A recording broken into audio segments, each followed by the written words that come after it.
Welcome to a deep dive. Today, we're cracking open a source that might just make you do a double take when you see the author. The Art of Money Getting, by the one and only, the legendary showman, P.T. Barnum. Ah, Barnum, that's right. The man whose name is synonymous with spectacle and, that famously misattributed quote, there's a sucker born every minute. Exactly. He also put pen to paper, laying out his golden rules for building wealth. It's kind of fascinating. And our mission right now for you is to dive deep into these, well, 19th century ideas. We're going to pull out the absolute core Yeah, the surprising nuggets. and see what practical wisdom from Barnum's world still holds true for you today, trying to navigate, money and success. Okay, let's unpack this. Let's do it. So Barnum kicks things off with a premise that feels incredibly relevant, even now. He says, particularly in America, back then anyway, where there was ample opportunity, making money isn't the hardest part if you're willing to work. Right. The real challenge, the big obstacle. Keeping it. Keeping it, yeah. And what's fascinating here is how quickly he gets to the heart of financial independence. He actually echoes Dr. Franklin, Oh, yeah. saying the path to wealth is as plain as the road to the mill. And that plain path is simply this: consistently spending less than you earn. It sounds almost ridiculously simple, doesn't it? It really does. But he uses a perfect image from Dickens, the character Mr. Micawber, to hammer it home. Macabre. Income versus outgo. Exactly. Micawber says if you make £20 a year and spend £20 and sixpence, you're miserable, just pure misery. Right. But make 20 and spend £19 and sixpence. You are, in his words, the happiest of mortals. That tiny surplus, it changes everything. It's the difference. And this is where he makes a crucial distinction that still trips people up, I think. Which is True economy versus just being, well, cheap or mean. Yes. It's not about saving cheese pairings and candle ends, as he puts it, or like pinching pennies on trivial things like the laundress's bill. That misses the point entirely. Absolutely. He zeroes in on this common mistake, this mistaken economy. People obsess over saving minuscule amounts in one area, like refusing a new sheet of writing paper, agonizing over a candle, And meanwhile, while completely blowing large sums on something else. yeah, Totally unnecessary stuff. he gives this memorable story about a farmer's wife. Before kerosene was common, Okay. she'd burn only one candle, saving maybe a few dollars a year, but making it too dark to read or learn anything. Right, so she's saving. Yeah, feeling so virtuous about her candle saving, she'd then go to town and waste $20 or $30 on completely unnecessary ribbons. We see it everywhere, right?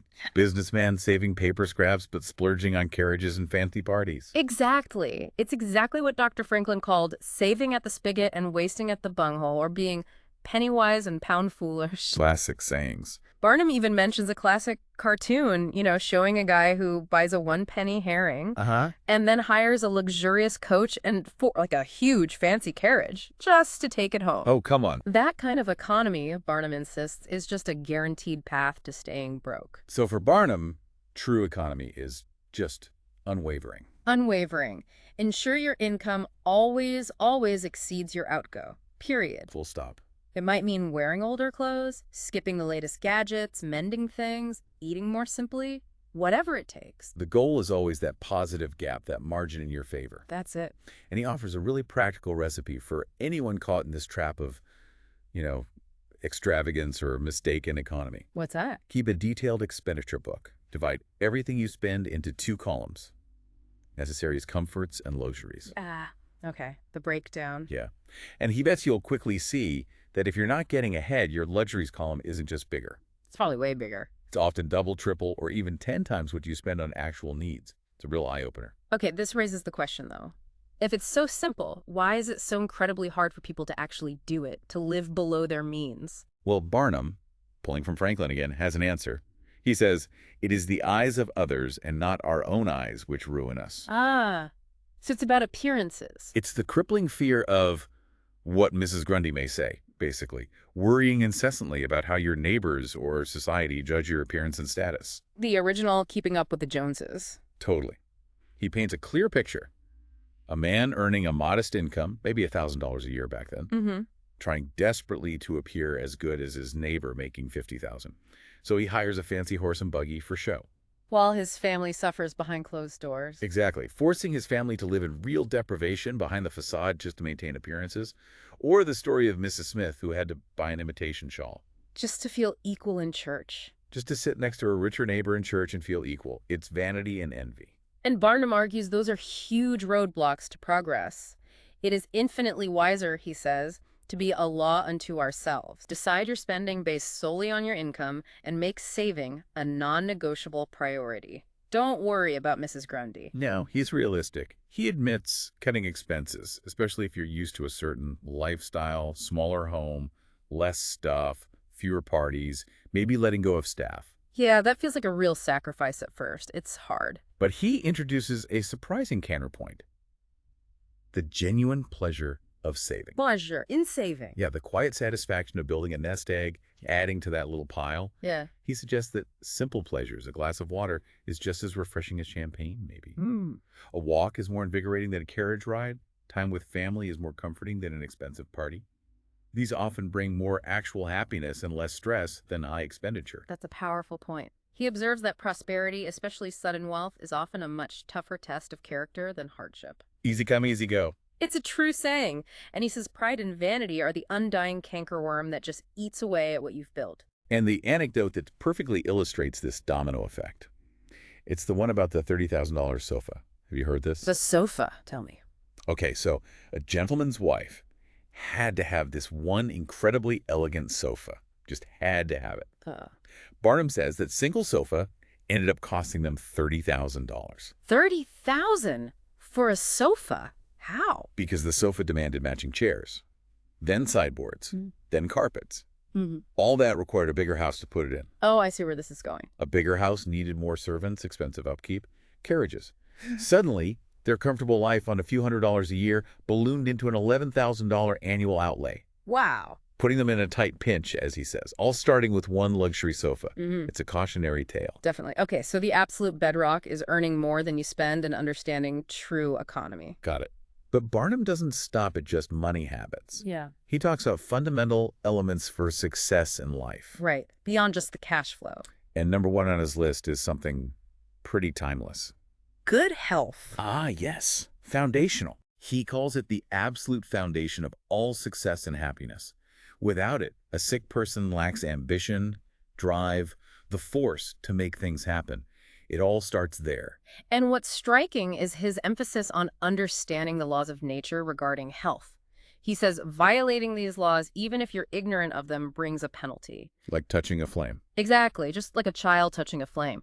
He gives this vivid example of how Puritan homes, often built with tiny, poorly ventilated bedrooms, where people would essentially seal themselves in overnight, were only habitable because, like, cracks in the walls let just enough fresh air in. Otherwise, they'd have been in real trouble. Wow.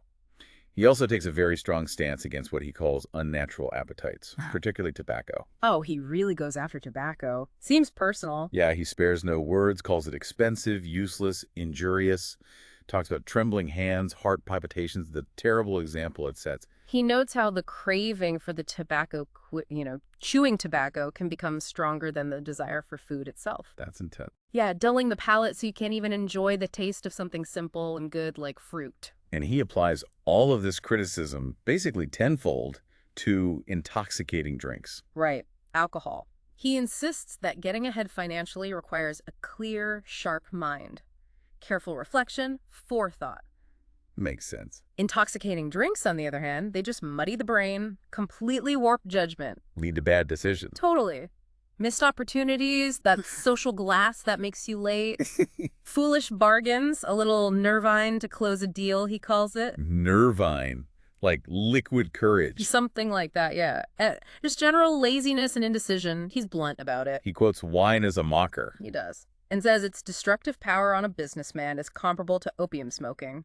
It's just an unmitigated evil for financial progress in his view. Okay, so health first. Then, moving beyond personal habits, he stresses the importance of selecting the right vocation. Yes. Choosing a calling that truly fits your tastes, something you're naturally inclined towards. And he's pretty critical of parents who ignore a child's natural gifts or genius, isn't he? Very critical. Like the father who just assigned professions to his 5 sons without any thought. You'll be a goldsmith, Sammy. Regardless of whether Sammy had any talent or interest in it whatsoever. Right. because we're all different. Exactly. He believes we're all born with different inclinations, as varied as our faces. Some people are natural mechanics, just drawn to tinkering. While others, like Barnum himself. Right. He had a total aversion to complicated machinery. He jokes he could never whittle anything that didn't leak or understand how a steam engine operated. He just wasn't built for it. And if you're stuck in the wrong vocation, he says, it feels like working uphill every single day. Constantly looking for excuses to avoid the work. He uses the anecdote of the learned blacksmith. Oh, yeah. A man with incredible linguistic talents who is stuck doing manual labor, clearly not using his natural gifts. Just a waste. Okay, so find the right work. And after that, Barnum says the right location is absolutely critical. Location, location, location. Even back then, a talented hotel keeper, for example, can't succeed without being somewhere people actually travel. Seems obvious, but people miss it. they do. He tells this great personal story about meeting a London penny showman in 1858. Okay. Barnum immediately recognized the man's genius, his witty patter, his ability to entertain even with, like, broken wax figures. That sounds like Barnum spotting talent. Totally. He claimed Henry VIII was thin because he'd sat there so long, making excuses for the bad props. Yeah. Pure genius. Hilarious. But the guy's location was terrible. Just awful. Barnum told him his talents were wasted there and invited him to America, promising plenty of elbow room. and did he go? He did. The showman came, worked for Barnum briefly, then started his own show, and he became quite wealthy, $60,000, Barnum notes. Wow. Just from changing location. Primarily, yes, it proved the point. He uses the proverb, 3 removes are as bad as a fire, but adds, What? it's essential when you're already in the fire of a bad location. Sometimes you just gotta move. Good point. Okay, this next one is a big, painful lesson for many, I think. Avoid debt. Oh, yeah. He does not like debt. He describes being in debt as a slavish, dragging position that strips away your self-respect. Working for a dead horse, he calls it. Exactly. You're laboring to pay for something you've already used up or worn out, with nothing tangible to show for your effort when the bill comes due. It's demoralizing. He specifically calls out young men getting credit for clothes, doesn't he? He does. Seeing it almost as a free gift initially, forming a habit that just traps them in poverty. Now, he's clear this isn't the same as, like, business credit. Right. Yeah. Not the same as a merchant using credit wisely to manage inventory or finance goods that will actually generate profit. That's different. He contrasts the advice of a wise Quaker. Never get trusted, if so, for manure, because manure directly helps you earn money to pay it back. Practical. With Mr. Beecher's humorous take. Get in debt for land and get married. Yeah, the idea being those commitments might keep you disciplined. But the main point is, debt taken on for consumption, food, drink, clothes you wear out, that Barnum says is to be strictly avoided. And he gives a stern warning against getting credit at stores for things you don't really need. Thinking the creditor will just forget. Right. He says, trust me, creditors have good memories. When payment is due, you're forced into a corner. You have to pay up, break your word, lie, or, worst of all, borrow elsewhere, just digging a deeper hole. He tells this anecdote about a slow apprentice boy named Horatio. Oh, the snail story. Yeah, his employer says he must have met a snail because he's positive Horatio never actually overtook one. Huh. And Barnum's punchline. Your creditor eventually will meet or overtake you. And if you sign a note with interest, oh boy. Yeah, that money is now actively working against you. It's a terrible master when interest is accumulating. The worst kind of slavery, he says. But the flip side, money working for you. It's the most loyal servant, laboring day and night, even while you sleep. He uses the old New England Puritan example. They could be richer on Monday morning than Saturday night just from their money-earning interest, working faithfully even on Sunday. So the key is, John Randolph's quote, "Pay as you go." That's the philosopher's stone for managing money, according to Barnum. pay as you go. Okay, next up, perseverance. Yes. Once you've found your path and you're managing your money, you absolutely must stick with it. Keep going. He acknowledges some people are naturally less driven, maybe. But he insists self-reliance and determination can be cultivated. You can learn it. He quotes Davy Crockett. Be sure you are right, then go ahead. It's about cultivating that pure go-aheaditiveness, that grit. Exactly, that grit to keep pushing even when you feel discouraged. Barnum says many people fail right at the finish line, just shy of their goal. Because they lose faith. They lose faith and ease up their efforts just when they should be doubling down. He brings in Shakespeare's line, "There is a tide in the affairs of men." Right. His point is, if you hesitate, someone bolder will seize the opportunity, float away on that tide. So perseverance, in Barnum's view, is often just another word for self-reliance in action. Pretty much. He draws a sharp contrast between people who fall apart or even, tragically, commit suicide after financial setbacks versus those who, through sheer perseverance and a foundation of integrity, overcome incredible difficulties. They just refuse to quit. He uses the battlefield analogy, right? Two generals. Yeah, two equally talented generals. One hesitates when he sees the enemy's cannons and gets defeated. The other, with pluck and self-reliance, just charges forward with determination and wins. Perseverance makes the difference. It really does. And this directly connects to his next rule. Whatever you do, do it with all your might. No half measures. None. Work hard, he says, early and late if that's what it takes. Don't leave any stone unturned and never put off necessary work. The simple truth is, whatever is worth doing at all is worth doing well. You see it, he argues, everywhere. Some people succeed because they do their business thoroughly, completely. While their neighbors stay poor because they only ever half do things. Just coasting. Right. Ambition, energy, industry, perseverance. These aren't optional extras. They are indispensable ingredients for success. Fortune, he believes, favors the brave. You have to help yourself. Definitely. The world doesn't owe you a living. Don't sit around waiting for things to turn up like Mr. McCalder again. Because what usually turns up for those people? The poorhouse, or jail, Barnum warns grimly. He dismisses the idea of equal wealth distribution, too. Calls it a pauper's argument. Yeah, he shares that funny story of the philosophical pauper kicked out of a boarding house who still had a grand plan to pay off the national debt, completely detached from reality. So Barnum's take is you have to meet Providence halfway. Exactly. He quotes Cromwell. Not only trust in Providence, but keep the powder dry. And Muhammad. Tie thy camel and trust it to God. Do everything you can for yourself with all your might, and then trust for the rest. You have to do your part. And that doing your part absolutely requires dependence on personal exertion and business knowledge. Yes. He has a great line. The employer's eye is worth more than many hands. Meaning you have to be involved. Deeply involved. Yeah. Because agents, employees, they simply can't be as faithful or invested as the owner. It's just human nature. Success, he argues, comes from truly understanding your business through personal involvement and experience. You will make mistakes, he admits. Like the story of the Yankee tin peddler who got cheated on the quality of his wares. That was a hurt. Oh, yeah. But he says that kind of experience, though painful, is the best kind, provided it's not too expensive a lesson. You learn from it. He stresses the need for deep, thorough knowledge of your field. Compares it to Cuvier the naturalist. Right. Who could reconstruct an entire animal from a single bone? That level of expertise. And he tells that classic story about Cuvier recognizing a student hiding under his desk in a cow skin. Yes. Cuvier supposedly says, divided hoof, graminivorous, it cannot be done. Because Cuvier knew an animal with split hooves was a plant eater and wouldn't attack him. It's about knowing your subject inside out. knowing your business, Barnum says, is an absolute necessity. Absolutely. And he introduces Rothschild's famous maxim, be cautious and bold. Sounds like a contradiction. It does. But Barnum explains it means extreme caution in your planning, meticulous preparation. Okay, the homework part. But then absolute boldness in execution. Go for it once you're ready. Because being all caution means you never act. And being all boldness means you rush in recklessly and probably fail. You need both. Balance. He mentions another one from Rothschild. Never have anything to do with an unlucky man or place.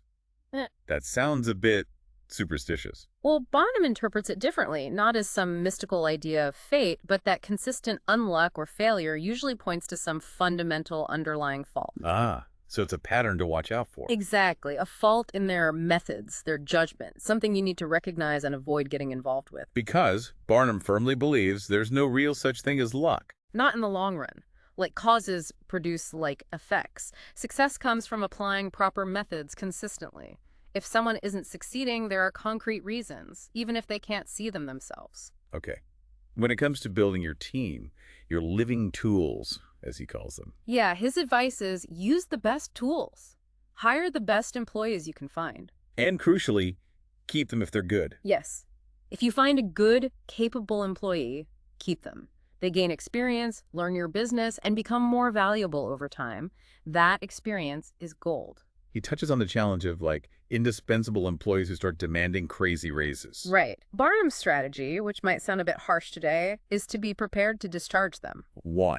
Well, first, to show that their place can be filled. No one is truly irreplaceable. And second, because thinking you're irreplaceable often makes you arrogant, and in his words, good for nothing. You stop trying as hard. But his preference is still to keep good people, if possible. Definitely, for their accumulated experience. He brings in Mr. Beecher's illustration about the value of brains, contrasting employees who only have thinking fingers, just doing manual tasks, with the person who has a brain that thinks. I think all over. You want the thinkers. You want and value the thinking, experienced worker who understands the bigger picture and contributes more than just basic labor. Okay, so you've got the foundation of saving, the personal character traits, health, the right work, the right place, perseverance, deep business knowledge, good tools. How do you actually launch and build? Right. Now we get into the action. His advice starts with, don't get above your business. Don't get too big for your boots. Exactly. He really criticizes young people who learn a trade or skill, but then just sit around waiting for capital to magically appear. Waiting for that rich ant to die. Or some rich person to just lend them money. Instead of starting small, starting wherever they can and working their way up, just get started. He makes a strong case that success built on borrowed money is incredibly difficult, doesn't he? Very strong. You don't truly understand the value of that money, the sacrifice it represents, until you've earned it yourself. Through the hard work, the self-denial. Economy, patience, perseverance, all that stuff. He quotes Mr. Astor, who said making his first $1,000 was harder than all the millions he made afterwards. Wow. Because money that comes too easily, like borrowed money or a lottery prize, is usually easy come, easy go. You just don't respect it the same way. And that whole idea of waiting for dead men's shoes, hoping for an inheritance. Forget it, Barnum says. He dryly notes that rich old people are unaccommodating about dying. Huh. Fortunately for themselves, if not the impatient heirs. Don't bank on it. He highlights the common pattern he saw.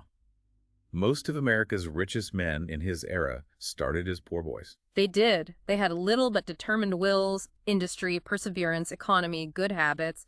They built their wealth from the ground up. By earning and saving their own money. Exactly. He lists examples. Stephen Girard, A.T. Stewart, John Jacob Astor, Cornelius Vanderbilt, all started with basically nothing. He adapts the old proverb, no royal road to learning, saying there's no royal road to wealth either. Right. The royal road involves diligent study of rules, of human nature, expanding your intellect and your capacity for work. Building experience. Gaining experience, accumulating that principal, that initial pot of money, and then letting it grow through interest or reinvestment. It's a process. And he points out the flip side, the historical cycle. Poor boys get rich. And rich boys often get poor. It happens over and over. Why? The heirs, raised in luxury, never having earned a dollar or learned the value of effort, tend to lose their inheritance. Through lavish spending, bad habits. Arrogance, debauchery, often starting in college, he notes. History repeats itself, he says, urging you to learn from others' mistakes. Don't be that guy. He contrasts the English view, where the business makes the man, suggesting some jobs are beneath a gentleman. With the American idea where the man makes the business, any legitimate occupation pursued diligently can be respectable. It's about how you do it. The real ambition, he says, should be to absolutely excel in whatever occupation you choose. Aim for the top. Exactly. He quotes the old lawyer's advice to a graduating student. The basement is much crowded, but there is plenty of room upstairs. All that. There might be crowds at the bottom of any field, but it's never overcrowded at the top. Excellence, good habits, and integrity guarantee you patronage and wealth eventually. Tied into that is his advice to learn something useful. Yeah, like a practical skill. Yeah. He suggests teaching children a useful trade or profession. So they have something to fall back on. Exactly. That way, no matter what happens, if fortunes change, they always have something tangible, a skill they can use to earn a living. It's like insurance. He also warns against being overly visionary or constantly hopping from one business idea to the next. Right, like being under the harrow or always counting your chickens before they hatch. Focus and system are critical. Stick to one thing. Stick to one business, he says, faithfully, until you either succeed or gain enough experience to know definitively it won't work. Constant hammering on one nail, he calls it. Don't scatter your energies. No. Having too many irons in the fire prevents you from giving the undivided attention needed for innovation and improvement in your main thing. Being systematic is also vital, right? Having a system. Yes. A time for things, a place for everything, doing things promptly, tackling one task at a time. This saves immense trouble and actually creates leisure time. Because half doing things means you're always playing catch-up. Constantly chasing your tail, never truly finished. But he also cautions against being too systematic, doesn't he?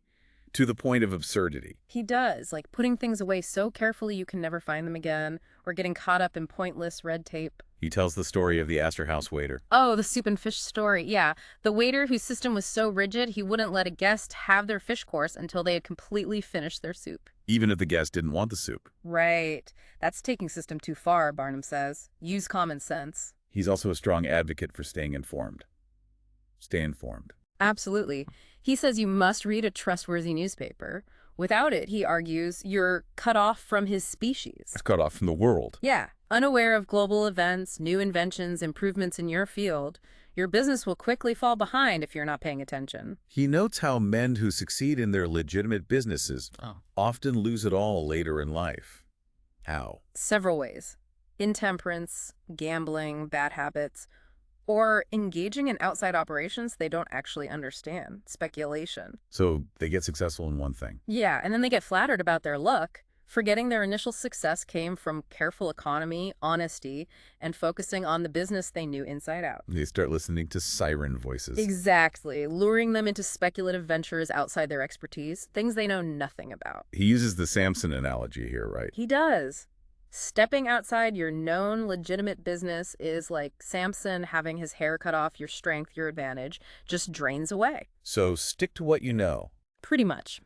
While moderate investments in beneficial things are okay if you have surplus money, he's emphatic. No. Never risk the fortune you earned through hard work on ventures you don't fully understand. Don't gamble the core business.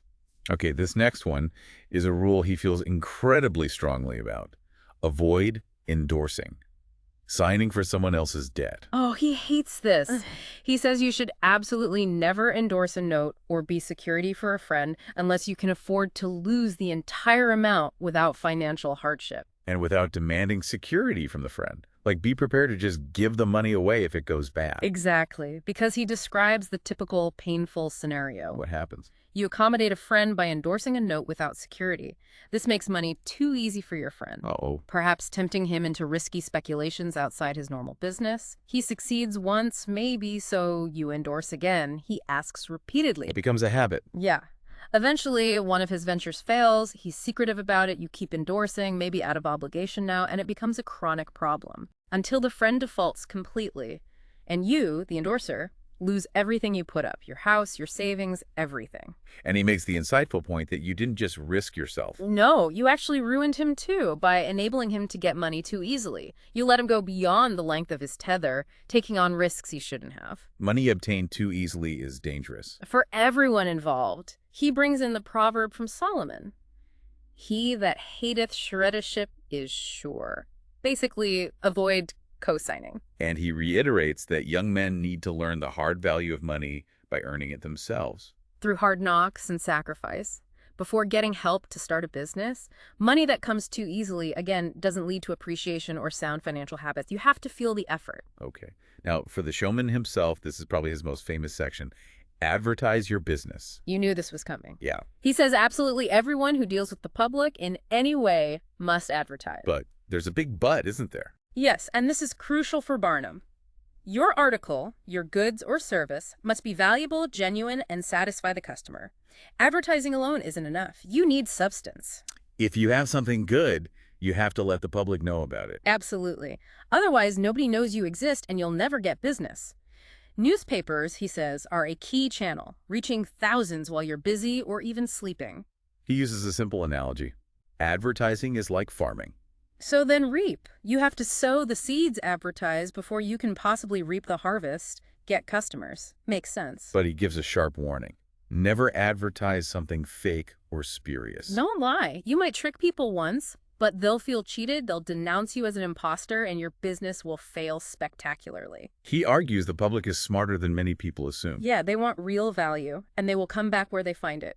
Good experiences lead to repeat business. He tells a great anecdote about a man who tried advertising by putting a tiny ad in a weekly paper. Just 3 times. That's it. And Barnum's response was classic, right? Yep. Advertising is like learning. A little's a dangerous thing. You can't just dip your toe in. He mentions a French writer's rule of thumb that it takes about 7 newspaper insertions for someone to even be ready to consider buying. Whether that's true or not, the point is, It takes repetition. repetition and consistency. Money spent on advertising that isn't enough to actually register with the public, Barnum says, is just wasted money. It's like the fellow who needed 10 cents more for whiskey to save the dollar he'd already spent getting drunk. Throwing good money after bad if you don't commit. Right. Advertising needs to be consistent and impactful until the public knows who you are, what you offer, and what your business is all about. They need to remember you. He talks about the genius of a truly striking advertisement, something unique that grabs attention. Like the sign he saw that just said, "Don't read the other side." Naturally, everyone reads it. Of course. And he says a man started his business success just by getting noticed that way, and then kept customers because he treated them well and had a good product. Attention first, then substance. And of course, the most famous Barnum story illustrating this is Jen and the Hatter. Ah, the Jenny Lind ticket, yes. Barnum recalls him paying the astronomical sum of $225 back then for the very first ticket to see the singer Jenny Lind. Which was purely for publicity. Pure advertising genius. It generated massive national buzz. Everyone was asking, who is this Jen in the Hatter who paid so much? People flocked to his store out of curiosity, and many became loyal customers because, crucially, he sold high-quality hats. The product backed up the hype. So Barnum's conclusion here is powerful. Yeah. While not everyone needs to advertise on the scale of Jenin or even use newspaper ads, printer's ink, as he calls it, Everyone needs to be known somehow. everyone who deals with the public must find a way to become known. If you don't find a way to make yourself known, he warns, the sheriff will do it for him. Meaning bankruptcy will make you known. Exactly. Failure becomes your advertisement. Even doctors or clergy who aren't using traditional ads must be known through reputation, word of mouth, connections. You need visibility.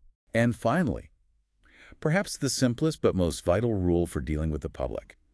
Be polite and kind to your customers. Yes. He calls politeness and civility your best capital. It costs nothing but earns everything. All the grand stores, all the expensive advertising. It's useless if the staff are rude. Totally useless. If the owner or staff treat customers abruptly or rudely, people won't come back. Period. It's the old principle of like begets like. Kindness and a generous spirit towards your customers will earn you generous patronage in return. Treat people well, they treat you well. In the long run, success comes from giving the absolute most value you can for the least reasonable sum, while still making a profit, of course. It's applying the golden rule directly to business. Treat customers exactly as you would want to be treated yourself. Don't just aim for a sharp one-time bargain if you expect people to ever come back. Right. As he puts it, quite bluntly, people don't like to pay and get kicked also. Treat them with respect. He tells the funny museum usher story. Oh yeah, the usher was so provoked by an insulting customer, he wanted to physically throw him out. And Barnum's wisdom? The customer has paid. He is entitled to stay. Losing that customer costs money. Put up with bad manners if you are receiving payment. He even joked with the usher that he'd need a higher salary if he wanted to be paid extra for enduring abuse. Huh. Practical advice. Okay, so beyond just the mechanics of getting and keeping money, Barnum touches on character and philosophy. Right. Starting with the idea of be charitable. Which he frames as a duty, yes, and a source of pleasure, but also good policy, smart business. How so? The generous, liberal person attracts patronage, people want to do business with them, while the miser is actively avoided. Generosity builds goodwill. He quotes Solomon again. There is that scattereth and yet increaseth. Suggesting giving away can paradoxically lead to more, maybe through reputation or just the mindset it creates. The best kind of charity, in his view, is helping those who are genuinely willing to help themselves. Right. He's critical of just giving aimlessly, like handing out coins without thought. Instead, he advocates actively seeking out and assisting people who are struggling, but making an earnest effort. A hand up, not just a handout. And he's very practical about it. You can't just give a prayer instead of a potato. And a benediction instead of bread. You have to address the physical needs first. It's much easier, he says, to help people spiritually or morally once their basic needs are met. It is easier to make Christians with full stomachs than empty ones. Makes sense. Yeah. Another practical rule, don't blab. Keep your mouth shut about business. Yes, keep your business affairs private. Your profits, your hopes, your expectations, your intentions. Don't broadcast everything. Why not? Telling others, he says, gains you nothing and risks a great deal. Competitors might use it, or it might just create envy or unwanted attention. He even applies this to letters, though he thinks Goethe's advice to never write one and destroy any you receive is maybe a bit too extreme. A bit paranoid, yeah. But he specifically warns you should never tell people if you're losing money. What's that? Because it destroys confidence in your business. Creditors get nervous. Customers might leave. Keep struggles private if you can. But most fundamentally, the bedrock principle for Barnum, underlying everything else, is preserve your integrity. Absolutely. He calls integrity more valuable than jewels. It's everything. And he utterly condemns that cynical advice. Get money. Get it honestly if you can, but get money. He calls it not just wicked, but plain stupid. Because trying to make money dishonestly is actually the hardest road. Harder than being honest. Much harder, he argues. It's paved with risks, likely ends in prison, and shuts off every avenue to legitimate, lasting success. Your reputation is ruined. People simply will not deal with someone whose honesty is doubted. No one wants to trade with someone suspected of using false weights and measures or being deceitful. Trust is essential for business. Strict, unwavering honesty, Barnum insists, isn't just the foundation for financial success. Though it is that. It also brings an invaluable peace of mind and joy that no amount of money obtained dishonestly can ever buy. You can sleep at night. And an honest person, even if poor, has the trust and resources of the entire community potentially available to them. People will help someone they trust. Dr. Franklin was absolutely right, Barnum concludes. Honesty is the best policy. It just works better. He makes a very interesting distinction between just getting rich and being truly successful or happy. Yeah, he says there are many rich poor men, people with tons of wealth, but no peace, no joy, no respect, miserable millionaires. While honest people with far less money could be genuinely richer and happier in the truest sense, contentment matters. Exactly. While the excessive love of money might be the root of all evil, money itself, used properly, isn't evil at all. It's simply a useful, handy thing. It has the power to bless humanity. Yeah, enabling its possessor to expand happiness, increase their positive influence, and support vital institutions like education, art, churches, charities. Money can do good. Money getters, when they operate with integrity and generosity, he argues, are often great benefactors to society. They create jobs, innovate, build things. Misers are the rare, unhappy exceptions, not the rule. And he notes that in America, unlike places with laws like primogeniture, where wealth stays concentrated in families. Right. In America, hoarded wealth tends to scatter after a generation or two anyway, benefiting mankind eventually, even if the original owner was a miser. So his final word on building wealth and living well. Make money, yes, but make it honestly. And he ends with Shakespeare. He that wants money, means, and content is without three good friends. Money means the ability to use it well, and content. You need all three. You need all three for a truly rich life. So there you have it, Barnum's Art of Money Getting. Wow. From the basic math of income versus outgo, all the way through character, health, finding your path, advertising, treating people well. And the crucial role of integrity. It's quite comprehensive. It's surprising how much of this, 19th century advice, stripped down, still feels incredibly relevant for anyone today. It really does. The core principles of living below your means, working hard, learning your field, sticking with it, and operating honestly. I mean, those seem pretty timeless, don't they? Absolutely. From avoiding debt and distractions to the value of continuous learning and treating every customer like gold, Barnum was hitting on some universal truths about building something lasting. It really makes you appreciate the simple foundational lessons that maybe often get overlooked today amidst all the complex financial systems and, get-rich-quick noise. And here's where it gets really interesting. You consider Barnum's own larger-than-life persona, the ultimate showman, right? A master manipulator of publicity and public attention, sometimes blurring the lines. Definitely known for his humbug, yeah. So how do his famous, elaborate methods of advertising and attracting the public square with his absolute insistence in this book on genuine value, avoiding spurious articles, and maintaining strict honesty? That's a fascinating tension, isn't it? The showman versus the moralist. What does that tension reveal about the art of money getting and navigating public perception, both in his era and right now, for you? That's a great question. Something to mull over until our next deep dive.